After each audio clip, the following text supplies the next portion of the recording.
দেখো, তোমাদের দ্বিতীয় অধ্যায়ে পথ্যবিজ্ঞান এবং পথ্য পরিকল্পনা দ্বিতীয় পরিচ্ছেদ যেটা পড়াবো সেটা হচ্ছে শিশুর খাদ্য। এই শিশুর খাদ্য আজকে আমরা কিন্তু পড়াবো। শিশুর খাদ্যে কি হচ্ছে, জন্মের পর শিশুর প্রধান খাদ্য হচ্ছে মাতৃদুগ্ধ, যা শিশুকে বেড়ে ওঠার পথে ধীরে ধীরে সাহায্য করে থাকছে। এই মাতৃদুগ্ধের ফলে শিশু একদিকে যেমন অনাক্রম্যতা শক্তি লাভ করছে, ইমিউনিটি পাওয়ার, তেমন ধীরে ধীরে বেড়ে ওঠার প্রয়োজনীয় পুষ্টি উপাদানগুলো কিন্তু সংগ্রহ করে থাকছে এই মাতৃদুগ্ধ থেকে। শিশু জন্মের পর প্রথম যে দুগ্ধ পান করছে তাকে বলা হচ্ছে কোলস্টাম।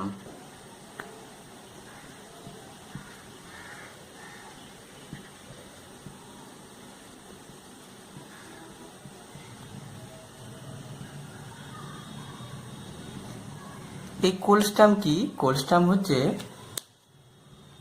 স্তন্যগ্রন্থি থেকে যে ম্যামারি গ্ল্যান্ড, সেই ম্যামারি গ্ল্যান্ড থেকে প্রথম খরিত হলুদ রঙের চটচটে গাঢ় দুধ, যা শিশুকে প্রাথমিক পুষ্টি উপাদান কিন্তু শিশুর পুষ্টি প্রদান করে থাকছে।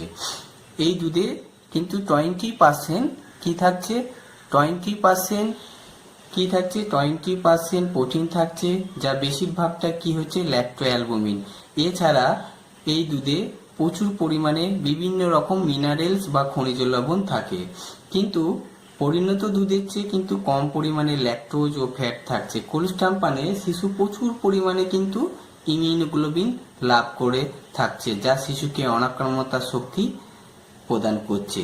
এই কোলস্টামে জিঙ্কের পরিমাণ থাকে 20 mg, জিঙ্ক থাকছে 20 mg পার লিটার।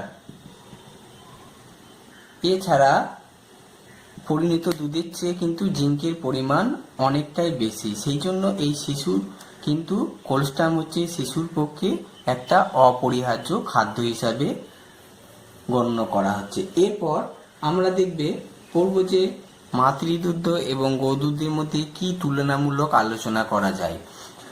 তুলনামূলক আলোচনা পরীক্ষায় ম্যাক্সিমাম সময় কিন্তু আসে। এই তুলনামূলক আলোচনা তোমাদের এই যে বইয়ে যেটা মাতৃদুগ্ধ ও গোদুগ্ধের তুলনা, পরীক্ষার সময় এই উপাদানগত তুলনা করে। শক্তি কত থাকছে কিলো ক্যালোরি, 65 কিলো ক্যালোরি থাকছে মাতৃদুগ্ধে, গোদুগ্ধে থাকছে 67, কার্বোহাইড্রেট 7.4, গোদুগ্ধে থাকছে 4.1, ফ্যাটে থাকছে 3.4 আর গোদুগ্ধে থাকছে 4.1, প্রোটিন থাকছে 1.2 আর এতে 3.4 থাকছে। সেরকম খনিজ লবণগুলো আছে, কিন্তু এটা কিন্তু তোমাদের পড়তে হবে। এরপরে আমরা এই শিশু যে প্রতিদিন কত দুধ পান করে। সাধারণত একজন শিশু সারা দিনে 600 থেকে 650 ml কিন্তু দুধ পান করে থাকছে। কত? 600 থেকে 650 ml, বা একজন ভারতীয় মহিলা প্রত্যেক দিন কিন্তু 600 থেকে 650 ml কিন্তু দুধ প্রদান করে থাকছে। একজন শিশু প্রত্যেক সপ্তাহে তার ওজন বাড়ছে 120 গ্রাম পার উইক। এরপরে আমাদের এই যে এগুলো পড়লাম, এর মধ্যে যে বিভিন্ন পরিমাণে বিভিন্ন যে সমস্ত এগুলো কিন্তু শর্ট টাইপ কোশ্চেন আসে, যে শিশু সারাদিন কত দুধ পান করে, একজন ভারতীয় মহিলা কত দুধ প্রদান করে থাকে, এক সপ্তাহে শিশুর কত গ্রাম ওজন বাড়ে। এরপর আমাদের কিছু টার্ম শর্ট কোশ্চেনে আসে, যে পরিণত দুধ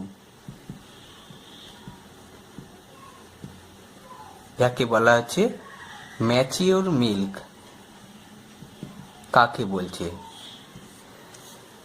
কোলস্টাম যখন প্রথম কিন্তু খরিত হচ্ছে কোলস্টাম, এই কোলস্টাম যখন ধীরে ধীরে মাতৃদুগ্ধের রূপ নিচ্ছে, তখন পুষ্টি পরিপোষক যে উপাদান বা বিভিন্ন রকম যে কোষ, হরমোন, এই প্রভৃতি সমৃদ্ধ কিন্তু এই দুধে হয়ে থাকছে, তখন তাকে কিন্তু বলা হচ্ছে পরিণত দুধ। এই মাতৃদুগ্ধের 88% কিন্তু কি থাকছে, জল, আর বাদ বাকি 12% জীবনের প্রথম 6 মাস কিন্তু শিশুর এই বিকাশে কিন্তু পাওয়ার হাউস হিসাবে কিন্তু শক্তির উৎস হিসাবে কিন্তু গণ্য করা হচ্ছে। এরপরে আমাদের পড়তে হবে যে অনেক সময় পড়ে যে টপ মিল কাকে বলে। এগুলো কিন্তু সব এমসিকিউ বা এসএ টাইপের কোশ্চেন। টপ মিল হচ্ছে মাতৃদুগ্ধ ছাড়া অন্য যে কোনো প্রাণীর দুধকে বলা হচ্ছে টপ মিল। এরপর আসবে দেখবে যে ফর্মুলা ফুড কাকে বলে। এইগুলো সব কিন্তু এমসিকিউ এসএ টাইপের কোশ্চেনে আসে। ফর্মুলা ফুড হচ্ছে মাতৃদুগ্ধের পরিবর্তে যে বিকল্প খাদ্য কিন্তু দেয়া হচ্ছে শিশুকে, কারণ 6 মাসের পর থেকে, তখন তাকেই বলা হচ্ছে কি ফর্মুলা ফুড। এছাড়া কখন ফর্মুলা ফুড দেওয়া হচ্ছে, শিশু যখন দেখা যাচ্ছে ফর্মুলা ফুড মায়ের মৃত্যু ঘটছে বা মা কর্মরত বিভিন্ন অফিস বা কোনো কিছু সেক্টরের সাথে যুক্ত থাকছে, তখন কিন্তু শিশুকে এই 6 মাসের পর থেকে অনেক সময় ফর্মুলা ফুড কিন্তু খাওয়ানো অভ্যস্ত করানো হচ্ছে। মা মারা গেছে সেই সময় মা বিভিন্ন কর্মরত কোনো জায়গায়, সেই সময় কিন্তু 6 মাসের পর থেকে শিশুকে ম্যাক্সিমাম ফর্মুলা ফুডের ওপর কিন্তু নির্ভর করে থাকতে হয়। এরপরে আমাদের পড়াবো মাতৃদুগ্ধের কি কি সুবিধা বা অ্যাডভান্টেজ। প্রথম অ্যাডভান্টেজ হচ্ছে এই মাতৃদুগ্ধ বা স্তনদুগ্ধ পান করলে শিশুর দেহে যে পুষ্টি উপাদান কিন্তু সেটা কিন্তু পূরণ হচ্ছে। আর এটা কি হচ্ছে, নর্মাল বডি টেম্পারেচারে পাওয়া যাচ্ছে, তার ফলে শিশু কিন্তু সহজেই কিন্তু গ্রহণযোগ্য হচ্ছে, ইজিলি ডাইজেস্টেবল। এটা ডাইজেস্টেবল এই জন্য হচ্ছে কারণ হচ্ছে মাতৃদুগ্ধ হিউম্যান মিল ফর্মস করে সফট কার্ড, যে সফট কার্ডটা আমাদের জিআইটাকে খুব সহজে কিন্তু ডাইজেস্ট করতে সুবিধা হচ্ছে। 3 নম্বর দেখবে মাতৃদুগ্ধ কিছু ইনফেকশন থেকে কিন্তু আমাদের রেহাই করে। ইনফেকশন কি আমাদের শরীরে ইমিউনিটি পাওয়ার তৈরি করে। মাতৃদুগ্ধের মাধ্যমে আমাদের অনাক্রম্যতা শক্তি লাভ করে থাকছি পালন করার সাথে, কারণ মাতৃদুগ্ধে বিভিন্ন রকমের কিন্তু যে ইমিউনোলজিক্যাল ফ্যাক্টরগুলো বর্তমান, যেমন হচ্ছে লাইসোজাইম, আইজিএ, আইজিই, আইজিএম, এছাড়া কিন্তু বিভিন্ন যে ল্যাক্টোব্যাসিলাস বাইফিডাস, ল্যাক্টোফেরিন, এই প্রত্যেকটা কিন্তু জিনিস মাতৃদুগ্ধে থাকছে। তার ফলে কিন্তু মাতৃদুগ্ধ পান করার ফলে শিশু কিন্তু অনাক্রম্যতা শক্তি লাভ করছে। এছাড়া মাতৃদুগ্ধে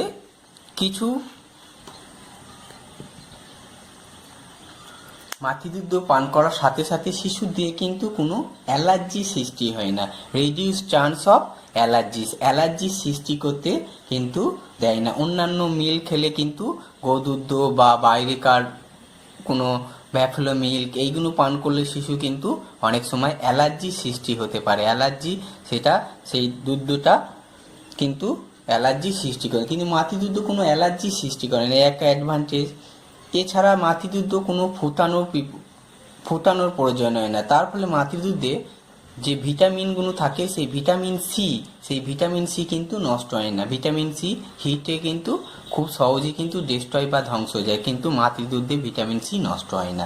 এছাড়া যেখানে খুশি এনি টাইম এনি হোয়ার কিন্তু পান করাতে কোনো পাত্রের প্রয়োজন হয় না, প্রিপারেশন প্রক্রিয়াকরণের প্রয়োজন হয় না, অন্য কোনো কিছুর সাথে কিন্তু মিশে যাওয়ার সম্ভাবনা থাকে না মাতৃদুগ্ধ। এইগুলো কিন্তু অ্যাডভান্টেজ। এছাড়াও মাতৃদুগ্ধ পান করার সাথে সাথে মা এবং শিশুর মধ্যে বন্ডিং তৈরি হয়। মাতৃদুগ্ধ পান করার সাথে সাথে মা পান করানোর সাথে সাথে মায়ের মধ্যে স্যাটিসফ্যাকশন আসে এবং অ্যাচিভমেন্ট তৈরি হয়। এছাড়াও মাতৃদুগ্ধ পান করানোর সাথে সাথে মা পুনরায় কিন্তু গর্ভবতী হতে পারে না। এর ফলে কিন্তু তাই মাতৃদুগ্ধ প্রদানকে বলা হয় প্রাকৃতিক ন্যাচারাল কন্ট্রাসেপটিভ, প্রাকৃতিক গর্ভ নিরোধক ব্যবস্থা। কেন বলা হচ্ছে, কারণ মাতৃদুগ্ধে যে প্রোল্যাকটিন হরমোনটা ক্ষরিত হয়, কি হরমোন? প্রোল্যাকটিন। পরীক্ষায় অনেক সময় প্রোল্যাকটিন কিন্তু হরমোন খরিত হয়। এই হরমোনটা কি করছে, মিল্ক প্রডিউসেন করতে, মিল্ক তৈরি করতে সাহায্য করছে। এই হরমোনটা কি করছে, নেক্সট প্রেগনেন্সিকে পসপন করে।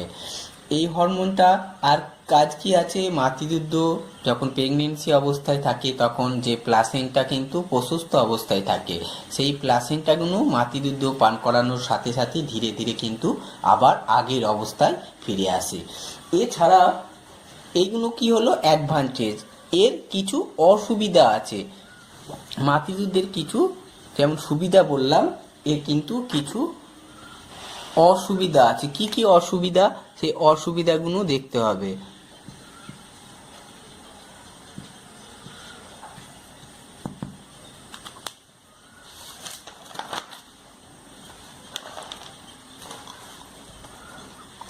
মাতৃদুগ্ধ, কেবলমাত্র মাতৃদুগ্ধ পানে কিন্তু শিশু ক্যালসিয়াম এবং ফসফরাসের কিন্তু শিশুর ঘাটতি হতে থাকে, যা কিন্তু শিশুর অস্থি গঠনে অনেক সময় বাধা দেয়।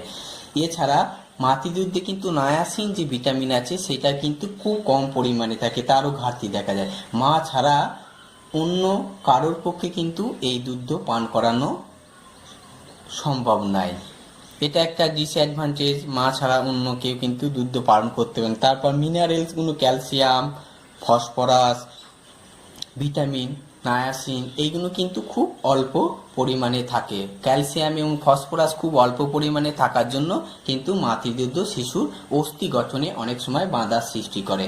বা মা অনেক সময় যদি যক্ষা বা টাইফয়েড, এইডস এইরকম দুরারোগ্য রোগে আক্রান্ত হলে সেখানে কিন্তু মাতৃদুগ্ধ তখন শিশুকে পান করানো যায় না। বা মা ম্যাস্টাইটিস রোগে আক্রান্ত হলে তখন কিন্তু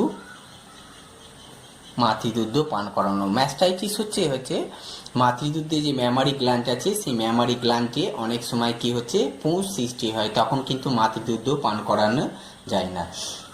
এছাড়া কেবলমাত্র মাতৃদুগ্ধে কিন্তু শিশুর মাতৃনির্ভরতা বৃদ্ধি পায়, যা কিন্তু তাকে পরিবারের অন্যান্য সদস্যদের কিন্তু কাছ থেকে দূরে সরিয়ে রাখতে পারে। একটা ডিসঅ্যাডভান্টেজ, শুধু মায়ের প্রতি কিন্তু শিশুর একটা যে বন্ডিং সৃষ্টি হয়, মাতৃনির্ভর হয়ে যায়, শিশু বৃদ্ধি পায়, অন্যান্য পরিবারে আরও কারো কাছ থেকে শিশু সেই রকম কিন্তু দূরে সরিয়ে রাখতে।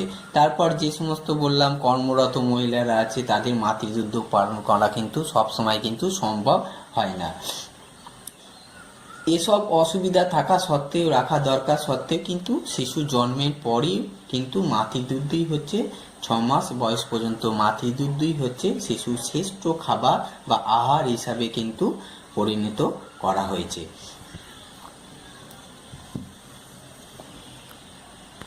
মাতৃদুগ্ধ আর গোদুগ্ধের পার্থক্য অনেক সময় পর আগে উপাদানগত তুলনা করলাম, এই উপাদানগত তুলনাগুলো মনে রাখলে কিন্তু এখানে পারবে। মাতৃদুগ্ধে দেখো কার্বোহাইড্রেটের পরিমাণ 7.4 থাকে, আর এখানে কিন্তু কার্বোহাইড্রেটের পরিমাণ গোদুগ্ধে 4.8। মাতৃদুগ্ধে প্রোটিনের পরিমাণ 1.1, এখানে 3.3।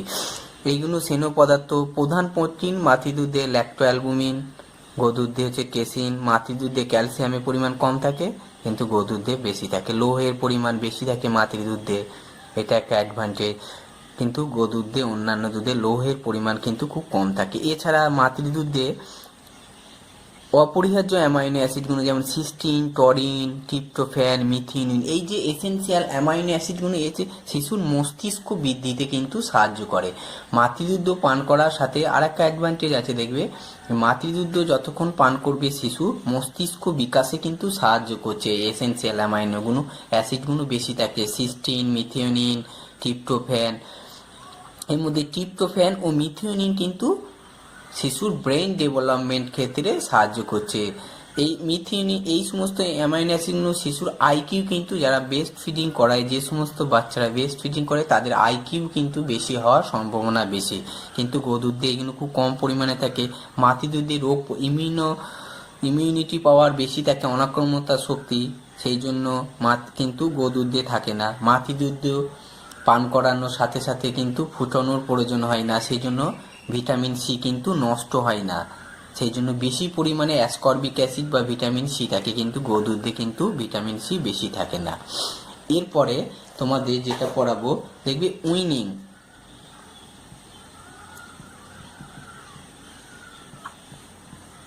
যাকে বলা হচ্ছে তোলা খাবার।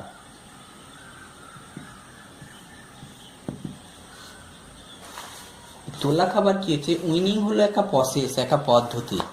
এই উইনিং প্রসেসে কি হচ্ছে, যার দ্বারা মাতৃদুগ্ধ বা গোদুগ্ধ প্রদানের পাশাপাশি যখন পরিপূরক খাদ্য প্রদান করা হচ্ছে শিশুকে, যখন শিশুর যে চাহিদা, যখন মাতৃদুগ্ধ বা গোদুগ্ধ পালন করার সাথে সাথে শিশু কিন্তু তার চাহিদা কিন্তু দৈনন্দিন চাহিদা পূরণ করতে পারছে না, তখন পাশাপাশি তাকে ধীরে ধীরে স্বাভাবিক খাদ্যে অভ্যস্ত করা হচ্ছে, তখন তাকেই বলা হচ্ছে উইনিং।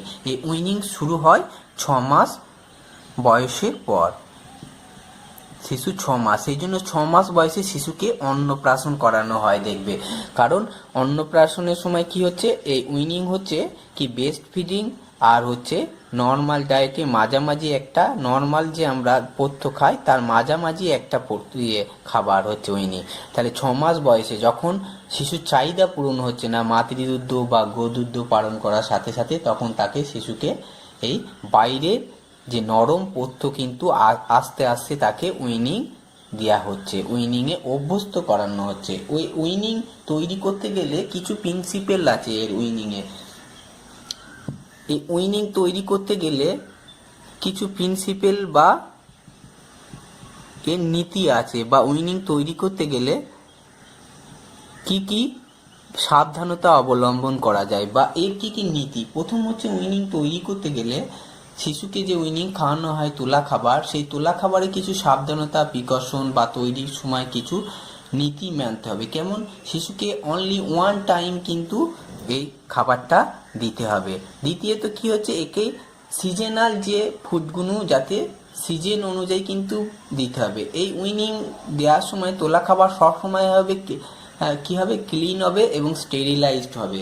এটা যাতে শিশু এই উইনিং তৈরি করার সময় শিশু যাতে সহজলভ্য হবে, শিশু যাতে খুব সহজেই কিন্তু ডাইজেস্ট করতে পারে সেদিকটা নজর দিতে হবে।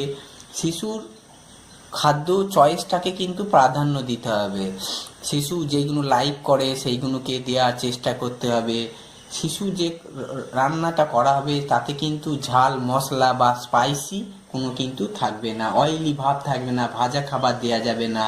শিশুর এই খাবারটা যাতে শরীরে তার পুষ্টি চাহিদা পূরণ করে সেই দিকটা কিন্তু খেয়াল রাখতে হবে এই উইনিং তৈরি করার সময়।